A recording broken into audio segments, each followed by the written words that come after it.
ఇంట్లో బెండకాయ వేపుడు చేస్తామంటే అస్సలు తినరు కదండి, చాలా జిగురుగా ఉంటుందని చెప్పి. కానీ ఎప్పుడు చేసే బెండకాయ ఫ్రై కాకుండా ఇలా కొత్తగా చేసి పెట్టండి, అస్సలు జిగురు లేకుండా చాలా ఇష్టంగా తింటారు. చిన్నపిల్లల నుంచి పెద్దవాళ్ళ వరకు కూడా చాలా టేస్టీగా ఉంటుంది. ఇప్పుడు ఎలా చేయాలో చూద్దాం. అలాగే ముందుగా మనము ఒక పావు కిలో బెండకాయలు తీసుకొని నీట్గా కడిగేసుకొని తడంతా తుడిచేసుకోవాలి. బాగా డ్రైగా తుడుచుకున్న తర్వాత చిన్న చిన్న ముక్కలు కట్ చేసుకోవాలి. ఈ సైజులో ఉండాలి ముక్కలు, ఎక్కువ పలచగా ఉండకూడదు.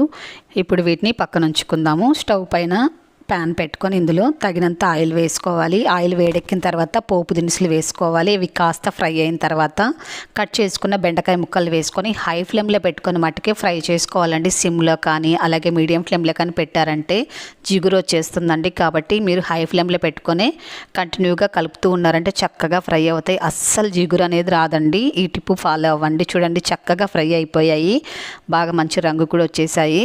ఇలా ఫ్రై చేసుకున్న తర్వాత ఇందులో కొద్దిగా కరివేపాకు, కొద్దిగా పసుపు, తగినంత కారం వేసుకోవాలి.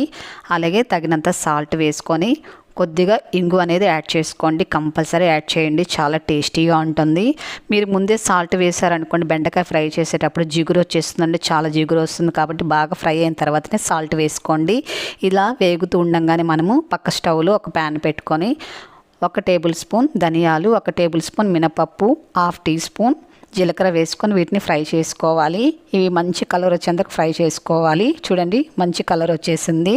ఇప్పుడు స్టవ్ ఆపుకొని వీటిని కాస్త చల్లారనివ్వాలి. చల్లగా అయిన తర్వాత మిక్సీ జార్లోకి తీసుకొని కాస్త బరగ్గా మిక్సీ పట్టుకోవాలి. ఇలా మిక్సీ పట్టుకున్న తర్వాత ఒక బౌల్లోకి తీసి ఉంచుకుందాము.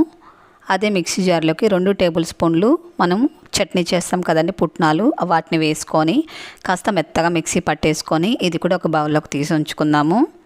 అలాగే ఒక 2 టేబుల్ స్పూన్లు పచ్చి కొబ్బరి వేసుకొని మిక్సీ పట్టుకోవాలి. ఇది కాస్త బరగ్గానే మిక్సీ పట్టుకోవాలండి, ఎక్కువ మెత్తగా ఉండకూడదు.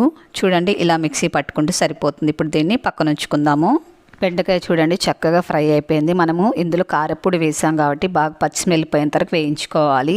తర్వాత సన్నగా కట్ చేసుకుని ఉల్లిపాయ ముక్కల్ని వేసుకోవాలి. ఉల్లిపాయ ముక్కలు వేసుకున్న తర్వాత హై ఫ్లేమ్లో పెట్టుకొని ఒక 2-3 నిమిషాల పాటు వేయించుకుంటే సరిపోతుంది. సిమ్లో కానీ అలాగే మీడియంలో పెట్టారంటే జిగురు వచ్చేస్తుంది. కాబట్టి మీరు హై ఫ్లేమ్లో పెట్టుకొని ఒక 2-3 నిమిషాల పాటు వేయించుకోండి, అస్సలు జిగురు అనేది రాదు. అలాగే మనం వేయించి పెట్టుకున్నాం కదండి మినపప్పు, అది పౌడర్ చేసి ఉంచుకున్నాం కదా, అది వేసుకొని ఫ్రై చేసుకోవాలి. ఫస్ట్ ఇదంతా కూడా బాగా దీనికి పట్టి ఒక్క 2 నిమిషాల పాటు ఫ్రై చేసుకోండి. తర్వాత పచ్చి కొబ్బరి మిక్సీ పట్టుకున్నాం కదా, అది కూడా వేసేసుకొని ఇది కూడా ఒక 2 నిమిషాల పాటు కాస్త వేయించుకోండి, సరిపోతుంది. ఇలా సపరేట్గా వేయించుకోవడం వల్ల పొడి పొడిగా వస్తుంది. లాస్ట్లో మనము మిక్సీ పట్టుకున్న పుట్నాల పొడి కూడా వేసేసుకోవాలి. ఈ పుట్నాల పొడి వేసిన తర్వాత మనం సిమ్లో ఉంచుకొని ఫ్రై చేసుకోలేకపోతే అడుగు పట్టేస్తుంది. కాబట్టి సిమ్లో ఉంచుకొని ఒక 2 నిమిషాల పాటు ఇలా మిక్స్ చేసుకుంటే సరిపోతుంది. ఇప్పుడు స్టవ్ ఆపేసుకుందాము. చూడండి ఎంత పొడి పొడిగా వచ్చిందో, అస్సలు జిగురు అనేది ఉండదు. చూసారా పొడి పొడులాడితే చక్కగా ఉంది కదా ఫ్రై. ఇప్పుడు సర్వింగ్ ప్లేట్లోకి తీసేసుకుందాము. వేడి వేడి అన్నంలో ఈ ఫ్రై చేసుకుని తిని చూడండి, అద్భుతంగా ఉంటుందండి టేస్ట్. అలాగే చపాతీతో కూడా తీసుకోవచ్చండి. మీకు నచ్చింది కదా, అస్సలు జిగురు లేకుండా ఉండే ఈ ఫ్రై వెంటనే ట్రై చేయండి, లైక్ చేయండి, షేర్ చేయండి.